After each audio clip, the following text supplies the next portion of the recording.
So hello guys, कैसे हो सभी लोग। आज मैं आपनालोকক दिखाবলৈ যাম IIT कलेज আৰু মই ফাৰ্स्ट টাইম আহিছো ইয়াতে আৰু এইখন গুৱাহাটীৰ IIT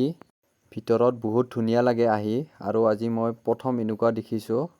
ভবাই নাছিলো যে ইমান ধুনীয়া ভিউ থকা বুলি বহুত ডাঙৰ এৰিয়া হয় আৰু ৰাস্তাবিলাক চাওক একা বেকা ৰাস্তা আৰু ইয়াৰ ভিতৰত সোমালে আপোনালোকে ইণ্ডিয়াৰ বাহিৰত থকা যেন লাগিব আৰু ইয়াতে সোমালে বাহিৰত থকা যেনে লাগে আৰু ইফালে চাওক সুইজাৰলেণ্ডৰ দৰে ঠাই আছে ইফালে খুব ধুনীয়া লাগিছে আহি আৰু ইয়াতে দুটামান ফটো উঠিলো আৰু কলেজখন উত্তৰ গুৱাহাটীত আছে আৰু এইটো ৰাতিৰ দৃশ্য আৰু ৰাতি এনেকুৱা পুৰা ৰাস্তাই দি লাইট জ্বলি থাকে ৰাস্তাই সো বহুত ধুনীয়া লাগে ইয়াতে আহি